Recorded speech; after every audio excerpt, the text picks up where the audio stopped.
Hello and welcome to the YYC Soccer Podcast. My name is Jason Kmet and my co-host is Scott Strasser. Hi, Scott. Hey, Jason. How are you tonight? It's going okay. I'm really looking forward to the final here on the weekend and seeing if the Cavs can prevail in Hamilton. Yeah, Cavalry is playing for the Canadian Premier League Championship on Saturday. It's a great way to end what has been a memorable campaign for them. I think win or lose, 2023 will be chalked up as a successful one overall. As a podcast that covers soccer in Calgary, it's been really enjoyable to document and discuss the team's season. It started out, in a pretty mediocre run with, I think, 6 straight draws, but they really turned the season around, especially in the second half of the campaign. And the opportunity to play for another trophy is a great one for Calgary's pro soccer team. Definitely. If anyone out there is a new listener, what is the YYC Soccer Podcast all about, Scott? So as alluded to, we're a soccer podcast. We do talk a lot about Cavalry FC, but our mandate overall is to discuss soccer in Calgary at all levels, whether that's the amateur, collegiate, or professional level. We talk about the teams and we interview the players from the city's soccer community, from the grassroots and amateur leagues up to the university and professional levels. And this episode will be pretty Cavalry heavy. We're going to recap the semifinal match against Pacific and preview the final against Forge in Hamilton. We've got a couple interviews. We've got an interview with Daan Klomp of the Cavs and also with Meaghan Wiebe of the SAIT women's team. And we'll also talk a little bit about U Sports and SAIT, the playoff situation they're in. They're all playing playoff games this upcoming weekend.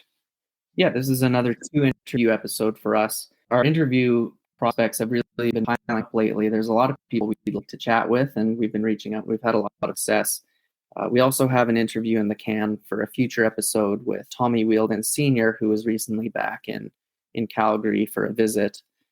So we won't be running that this week. We'll be running interviews with Daan Klomp and Meaghan Wiebe, who have both been 2 of Calgary's best performing soccer players this season. Daan Klomp with Cavalry and Meaghan Wiebe with SAIT. So we'll be running those as well. Let's start off with talking about last weekend and the Cavs match against Pacific. The match Saturday afternoon at Spruce Meadows. The Cavs prevailed 2-1 and as a result are off to the final. And I think overall the Cavs generally played pretty well on that day. They were ahead 2-0, and then after Pacific scored, it got to be a bit nervy at the end, but they were still able to put the W on the board and make it to the final. Yeah, nervy is definitely the adjective to describe the finish to this game, because it was, I think it was early, it was maybe 10 or so minutes to go that Kekuta Mane scored for Pacific to make it 2-1, and the rest of the match, Pacific really woke up and they poured men forward in search of an equalizer. And then as we hit the 90-minute mark, the 4th official lifts the board to show that there's 6 minutes of stoppage time. So Cavalry fans were probably chewing their fingernails by the end of that. But, up until that last 10 or 15 minutes of the game, it really was one-way traffic. Cavalry had control of the match. Good performances, particularly for usual suspects in Daan Klomp and Ali Musi, who scored the 2 goals for Cavalry, both from set plays, which Cavalry has been strong at this year. Daan Klomp with a near post header off a Ali Musi free kick in the first half, and then Musi finishing off a very slick tic-tac-toe corner kick routine in the second half to make it 2-0. Kekuta Mane's goal is really worth mentioning. It was a fantastic bit of play from him, showing why he is so valuable to Pacific and where his experience comes in, picking up the ball in Cavalry's half, beating 2 or 3 players, and then smashing a shot into the top corner off the post. Really did wake Pacific up, and it seemed possible that they could tie it in that stoppage time period. But once again, Cavalry was able to shut up shop and seal the win with a strong defensive finish. Now we're on to the final. So the next and final match of the season for the Cavs is going to be Saturday afternoon at 4 p.m. Calgary time and be at Tim Hortons Field against Forge. It's a rematch of the 2019 final that Forge won, and also a rematch of the playoff game a couple weeks ago that Forge won at Spruce Meadows 2-1. And on Saturday in the press conference after the Pacific game, Cavalry's head coach Tommy Wheeldon Jr. talked about burying ghosts of the past, and that's the perfect metaphor for this upcoming game, considering we're so close to Halloween. It's an opportunity for Cavalry to win their first CPL playoff championship. They did win the regular season title this year, and while they'll celebrate that for a long time, I do think winning on Saturday would be a great opportunity. It would be the first time the CPL's ever had a team win both the regular season and the playoffs, and it would be the perfect way to sum up what has been a memorable year for Cavalry overall. Definitely. I think your assessment there is pretty bang on. Winning the one trophy has definitely, I think you could always look at this season as being a success. But yeah, it would be a real capper. And also just to beat Forge in an important game like this that obviously really matters. I think that would sort of be the ultimate capper. So we're recording this on Thursday evening, and just a couple hours ago, the CPL individual awards were announced, and the Cavs, they were very well represented at that ceremony. Tommy Wheeldon Jr. won Coach of the Year. Daan Klomp won 2 awards. He won both Player of the Year and Defender of the Year. Ali Musi won the Player of the Year award as voted by the players. And Meaghan Wiebe was the co-winner of the Golden Boot, as he was tied for the most goals with Ollie Bassett of Ottawa. So co-winner of that award. That's a pretty good showing when it comes to awards night.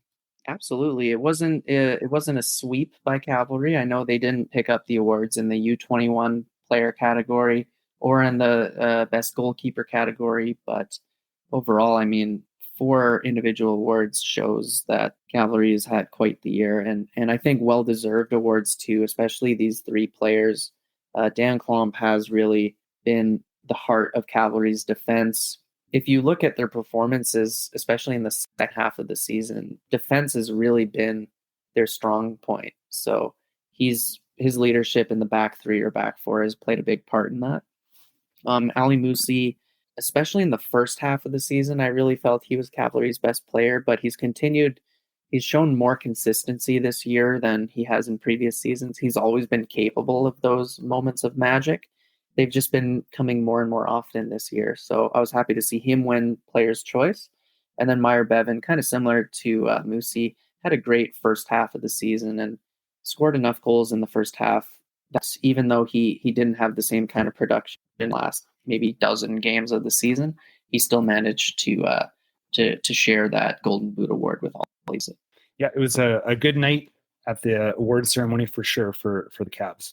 Just a couple hours before the award ceremony started, we had a chance to have a brief chat with Daan Klomp, and this was before we knew that he won these awards, but we had a chance to go over how the season went and looking ahead to this final matchup. And it's a good opportunity to get his point of view, and we'll run that interview now.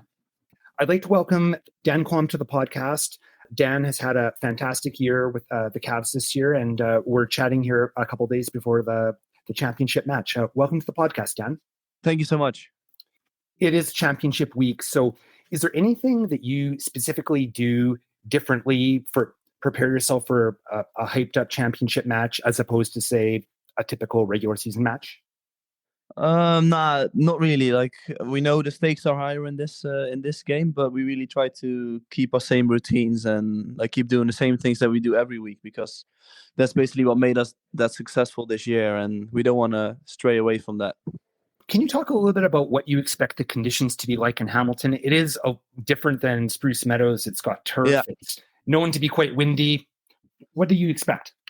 Yeah, definitely. It's going to be a lot windier than we're used to back home. But what we noticed right away from like getting off the plane is that there's a big temperature swing. That's I think in our favor, because I think it's minus 15 in Calgary right now, and it's like 20 degrees. So at least we're happy with that. But no, like all the players in the team, they have played at Tim Hortons Field a couple times already, so we know what we can expect. We know it can be a quick little pitch. If it's wet, and I think that suits us. But I say a little pitch, but it's of course a massive one. So we know what to expect. Forge had the bye week last week. Do you think that helps them, or do you think it hinders them? Like, you've been playing straight through, and how do you think it affects them? I don't really know if that affects them. I just know that we have been in routine throughout the full 30 games now. So and I think that would help us a lot more than sitting on our ass for a week. Notwithstanding the game a couple weeks ago, but it seemed you had more success this year against Forge. Do you think that you've figured out a way to solve that club? I mean, throughout the regular season, we had a number on them, and I think they changed it in the playoffs game. It's always been like a good chess match between the two teams because, of course, like we have been the two top teams in the league, and now it's up on us again to figure them out and get an edge over them. So we'll see on the weekend. I want to ask, you're so good on those set pieces on corner kicks. Have you ever played like another position? Like, have you ever played up front, or have you always played in the back? In my youth days, I used to play as a midfielder, as a 6 or an 8. I got dropped back when it got on a higher level. I got put back in as a centre back. So I never really played up top, but no, I like going forward and wandering about sometimes. So how do you feel you've grown as a player over your time here with the Cavs? Like, why do you think this year, you've had a great year?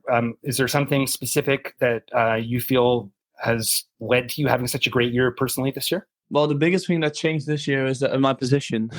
I played the last couple of years as a right back, so right fullback, or as a right of the free centre back. So, and I'm basically play centre back more than the previous years, and I think that's really my position. And I start owning that position a lot more this year than in the previous years. And now I got a good couple of guys around me, right? With Ducci being a leader, with Kobza, even though it's his first year in professional football, he really stepped up this year for us. And of course, with Charlie Trafford and Bradley Camden on the other side, like on my left and in front of me, they've been exceptional. So that also allowed me to do the stuff I've been doing this year. So you've been in Canada now for a few years. What are your future aspirations? Like, you've had a great year, and you're still under contract with the Cavs for next year, or what do you see coming? What's your future? Do you have any goals or aspirations?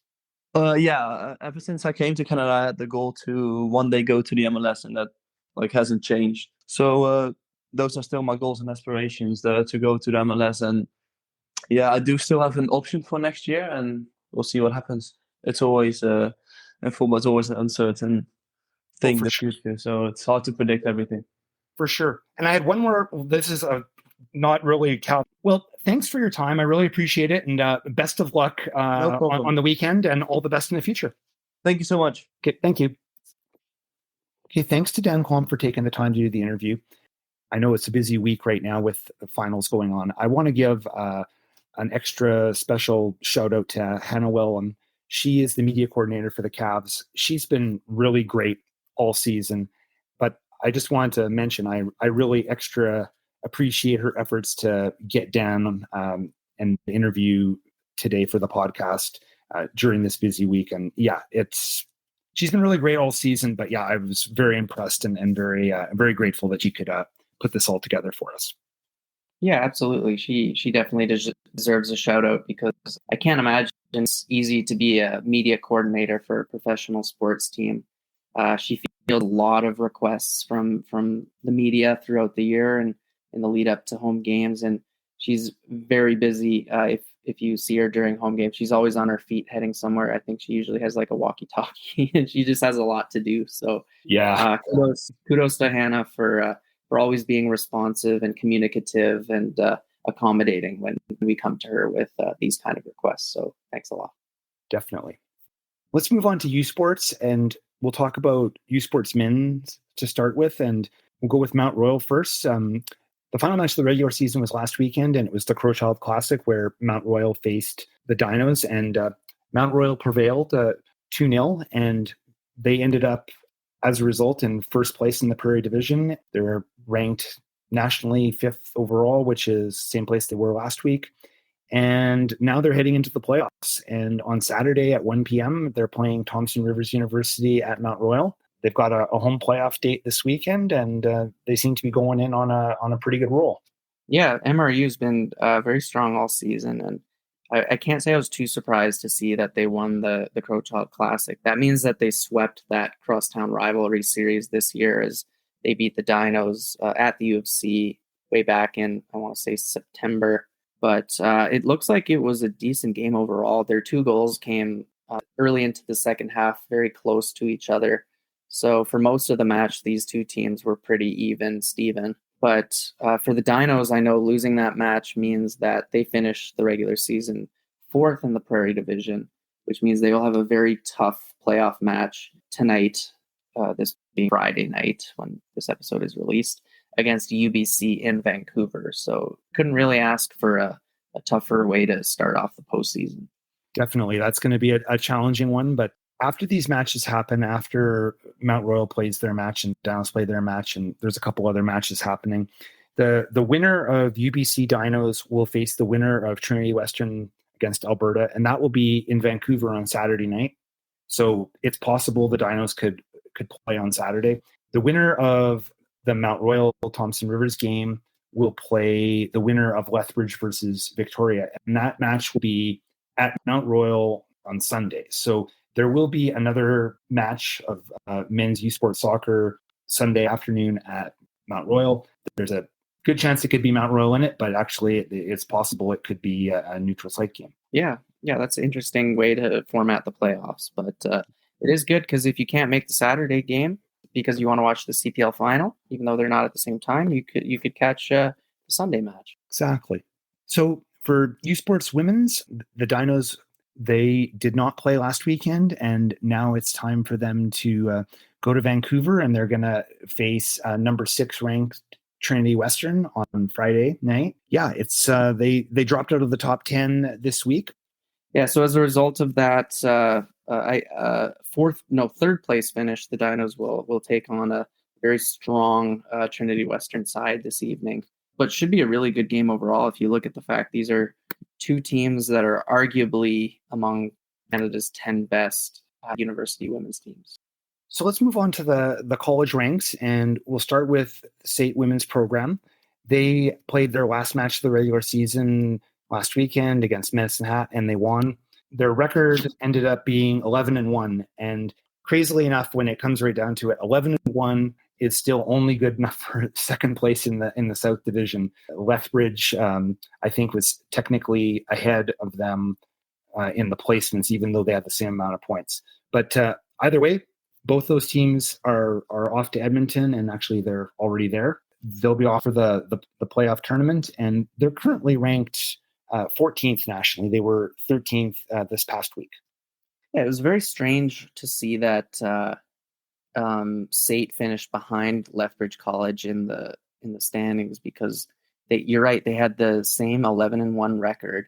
They both beat each other, and then SAIT had a much better goal differential. So I was kind of curious what the tiebreaker actually was, because you'd think in most leagues the Trojans would finish on top with that kind of finish, but I'm not really sure. But regardless, I mean, great regular season overall for SAIT.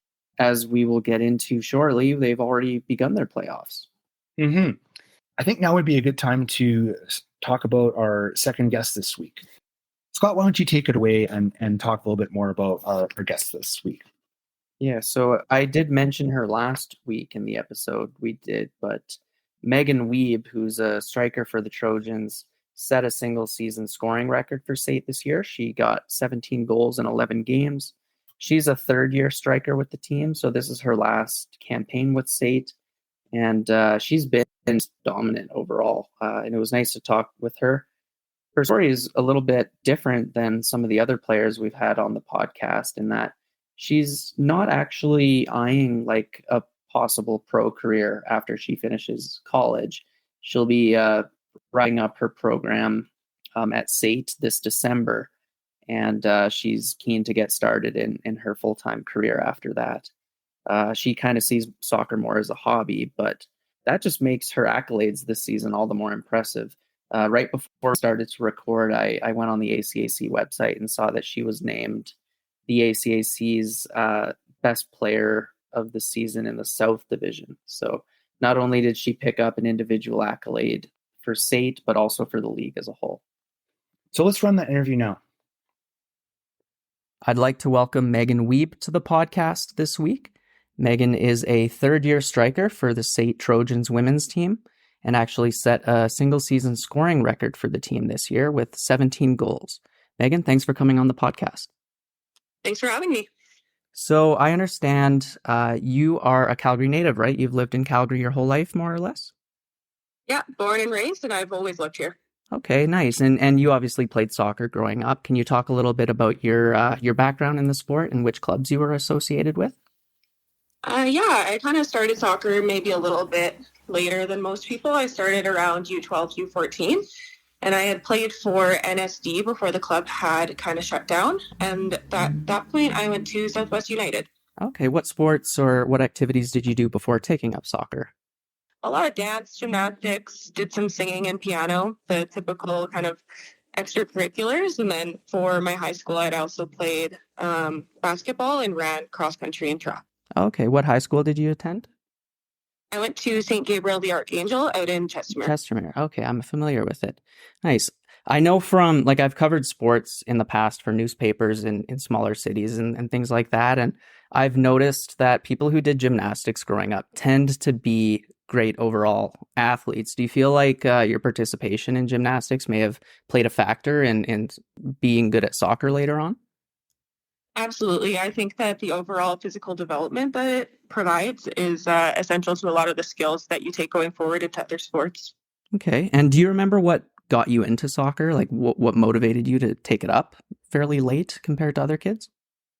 Honestly, I just played a lot in the backyard with my brothers, and it was just something that was always on the back of my mind. I'd bugged my parents about it a couple of times, and they finally said, well, if you want to play soccer, you're going to have to quit everything else. So finally made the leap, and yeah, here I am.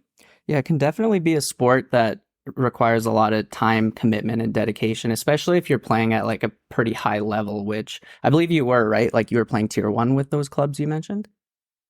Yeah, I've been pretty much into tier 1 right off the bat. And yeah, it is a huge time commitment pretty much every day of the week. Mm-hmm. And when you finished your youth career, what I found interesting, and I read a CTV story about you that was done a few years back, is you went to the University of Calgary, but you didn't actually play university soccer. You were focusing more on your academics. Is that right? Yeah, that's correct. Okay, so what were you studying, and what kind of led you to the decision to put soccer on pause for a while? So kind of coming towards the end of high school, I was looking at pursuing university level soccer. I had a major concussion, so I'd taken some time off, and that gave me the chance to reevaluate my relationship with the sport. And I found I wasn't really enjoying it as much as I maybe had at the beginning. And so I ultimately made the decision to stay in Calgary and focus on my education and take some time off of playing such a high level sport. And I went into UC to do my Bachelor of Science in Kinesiology. So I just wanted to focus on really making the most out of that time. Did you play at all during your university time, or did you completely kind of stop playing soccer? I took about a year completely off. Then I started playing some women's soccer. I got the opportunity to play with some friends on a less committed team. So we didn't necessarily practice, and it gave me the opportunity to play up with other teams. So sometimes I would bounce around and just kind of play games when I could with whatever teams had asked me that week. So a little bit here and there, but primarily in the summers and nothing over the winter. Mm-hmm. And so you get your degree from the U of C, and then you later enroll in SAIT. So what kind of led to that decision? After getting my degree, I was working a couple of jobs in the field, and I decided I wanted to do something that more aligned with my values and for a career. So I had actually injured my Achilles and gone for an ultrasound, at which point I talked to the tech and decided to apply for sonography at SAIT. Once I got into SAIT, John had heard that I would be going, so he asked me if I'd kind of come out and play for the team, and it really just worked out, honestly. It was lucky, it felt like. So had John known you before? Yeah, I think he kind of knew me through women's soccer. I played up for his team a few times. Okay, and I should just clarify, we're talking about John Tallarico here, the SAIT head coach, right? Okay. What, you agreed to give soccer another shot, and it seems like it's gone really, really well. You've been with SAIT for 3 seasons now? I've jumped right back into it. Hadn't been training for a couple of years, and yeah, I can't believe it's been 3 years. It's flown by so quick. Yeah, and it's been a really successful 3 years for the program. If I'm remembering correctly, like there's been a trip to nationals, there's been lots of really good regular seasons. What would you say, how would you rate the experience of playing for SAIT overall? Honestly, it's got to be one of the best experiences I've had in my life. Going back to competitive soccer is one of the best decisions I've made. I can confidently say that. It's been amazing. The community, the opportunities, your teammates, your coaches, the people that you meet through other teams as well. We've just been so lucky with the group of girls we've had. I honestly cannot say it enough. Just to have a group of girls that are so like-minded and are on the same page and are driven and are there for the same reason. It's really been such a unique experience. And despite the lengthy hiatus that you took from soccer, I think it was like 5 or 6 years from competitive soccer, you seem to really hit your stride immediately with SAIT. I know you got like double-digit goals in your rookie season. Were you surprised by how quickly you kind of reestablished yourself as a competitive soccer player? Did you feel like there may have been more speed bumps than you anticipated? I would absolutely say that it went nothing like what I expected. I definitely expected to struggle a little bit more with getting back into training and playing at a higher level, but I was really surprised by how the season went, and I just felt like blessed to be with the team that I had, with teammates that supported each other and made each other look so good. I know your second season, you also scored quite a few goals, but I noticed you only played 6 matches. Was there like an injury last year that put you off the pitch for a while? Yeah, just less than halfway through the season, I injured my knee. We weren't sure if it was MCL or ACL. It wasn't a tear. We couldn't tell, but we think there was a slight meniscal tear as well. So I tried to come back to the sport after a couple of weeks and just kind of set myself back further. So I missed half the season and came back just in time for a quarterfinal game. And I got on the pitch 45 minutes in, and unfortunately we didn't make it past that quarterfinal. So that was kind of it for the season. Yeah, I think that was a real surprise given the regular season that SAIT had enjoyed. How disappointing was it to go out, a few games earlier than you probably thought you would have? I think it was quite a bit of a surprise, and I think the thing that's toughest about it is to look around at your team and see the vets and know that you won't really get to make it as far as you hoped with them, and it was tough to kind of leave on that note for sure. Yeah, but I mean, a year later, it's been just as great of a regular season for SAIT as it was last year. I just want to confirm a few things. So I think you guys are 11-1, tied for first with Lethbridge College in the ACAC South Division. You and Lethbridge played each other twice. Lethbridge won one, and you won the other. So you were the only 2 teams to beat each other this year. Yeah. Yeah. So how would you kind of rate this regular season compared to your first 2 for SAIT in terms of the team's quality and how the season has gone overall? I think we've had a really special group of players each year. I think this year we have a lot of maturity on the team. It's definitely a bit more of a level playing field out there. I think that we have a lot of talent. We have such a deep roster, and everyone can play with everyone on that field and fit so well like a puzzle out there. I think that the quality of soccer that we can produce is continually getting better each season. I think we continue to surprise ourselves and work towards just pushing the limit. Yeah. So I think this year it's been fantastic out there. We have such a great group of people on that pitch. Yeah, and it's the provincials coming up this week, or is it next week? It's this week. We have our quarterfinal against Nate on Thursday. Okay. How is the squad feeling heading into the postseason? I imagine a few players who were there last year probably have like last season on the mind and know they want to avoid the same outcome this time around. I think there's definitely a lot of drive for the returning players to really earn our spot going into that semifinal. But the nice thing about our team is you can feel it across the board. So our rookies this year, or people that may have joined us this season, had the same drives and ambitions as people that have been returning to the team. So I think we're all on the same page for this quarterfinal. We all just want the team to go all the way. And from a personal standpoint, like I mentioned when I introduced you You've had a career best 17 goals. What do you feel has contributed to your personal success this time around? To be honest, I can't really describe it. I feel as though my team really just, if anything, makes me look good out there. I think we have so much talent, and we have players that can really see the play ahead of them and pick those pockets and hit those through balls, and it's really just like a team effort. I'm not too sure how to describe it, but it feels lucky. It doesn't feel real. I noticed you and Lethbridge have had I think 5 goals against. Like both of you have conceded 5 goals against in 12 games, which is phenomenal defensively. What has set you apart from Lethbridge, I've noticed, is the goals for. SAIT managed to score 70 goals, which is, I think, almost 7 or 8 per game. So, yeah, it seems like offensively, defensively, the Trojans are really firing. But like from an offensive standpoint, I mean, is it a full team effort? Is it the forwards? Is it the midfield? What is causing this team to just put ball after ball into the net every game? I think it is a full team effort. I think it starts from our defensive line. We have girls back there that are really good with the heads up play. They've been working on communicating up the pitch and working the ball up. And then we have some really talented forwards and mids. I remember at the beginning of the season, I had an athletic therapist ask me if I thought, we had a lot of people on the team who put the ball in the net. And I said, absolutely. I think everyone out there is able to contribute. Yeah, I think we have a lot of players who have scored, 2, 3, 4 goals in a game.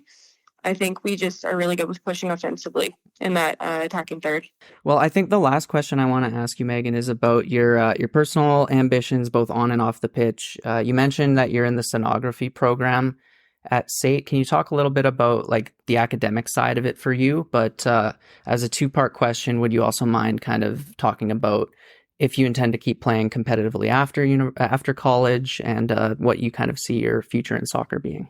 Yeah. So for starters, with sonography, it's been a quick turnaround. It's a 2.5-year program, so pretty heavy at the beginning. They try to stack all the courses to get you into practicum as quick as possible, and then it's 12 months in the field. So we kind of rotate through different sites to get lots of different experience. So I'll be graduating this December, so hoping to get a job in the new year and be working then. Right on. And then soccer? Yeah. As for soccer, I think it's been great coming back to college. I've really enjoyed training, and it's definitely made me once again reevaluate my relationship with the sport. I think I'd love to continue playing at a higher level after college, but I think it's going to be probably a lot more toned down. I'm a bit of a hobby person, so I like skiing, snowboarding, hiking, and stuff. So I think once I'm done with college soccer, I'm probably gonna be playing on more of a laid back or less committed of a team. Mm-hmm. Well, I think you have a great opportunity to go out on a high in the next few weeks. Anything else about your career or about the Trojans that you'd like to mention before we end the phone call? It's great to acknowledge that what our team has is really special. I think we have a great group of girls, and our coaching staff have been absolutely amazing. They go above and beyond. So feeling very lucky.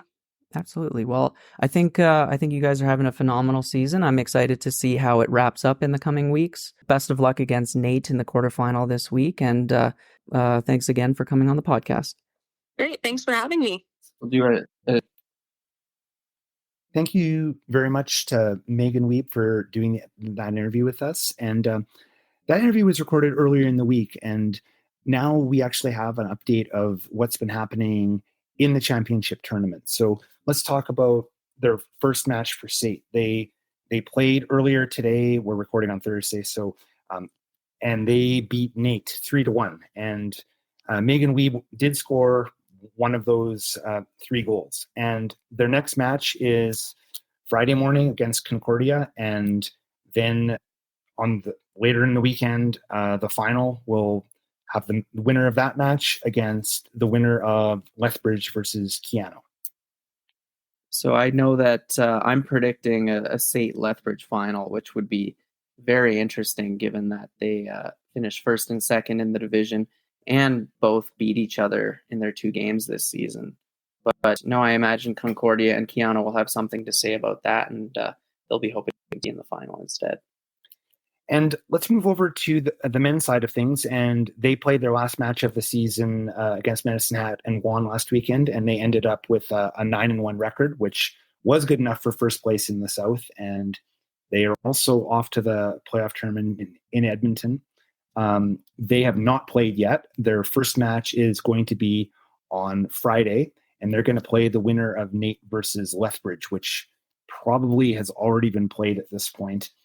But they'll be playing that match on Friday, and then the tournament will continue on over the rest of the weekend. And they've continued their number 3 national ranking, and I think they're probably looking at this tournament as something they're probably have pretty high expectations.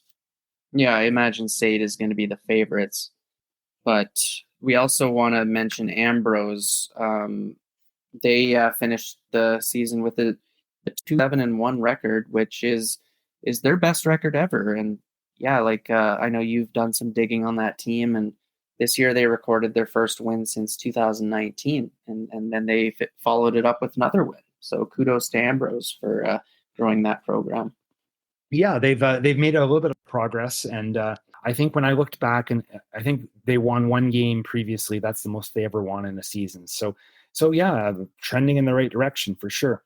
Unfortunately for the women's side, they did not have as much success. They ended the season with a record of 0-12. The other thing I noticed when I was looking through their stats, they had 0 goals for this season. So every match they played, they got shut out.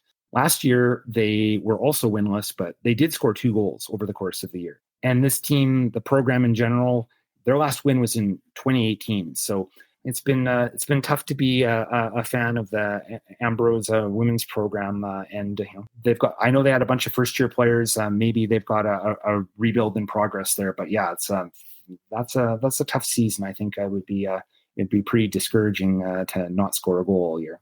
Yeah, I've had seasons where my team has finished last, and it's tough on morale. But like you mentioned, if that team has a lot of first-year players, it bodes better for next year if they can hold on to those players. They'll probably be a year better, a year stronger, and as long as they keep their heads up and stay motivated, they maybe can turn their fortunes around. But it'll be a slow building process. For sure. Thank you for listening to the YYC Soccer Podcast. You can subscribe to this podcast using all the usual podcasting platforms. Head over to our website at yycsoccer.com. There's more information about how to subscribe or to leave a question or comment. You can also follow us on Twitter at YYC Soccer 403. Thanks for listening.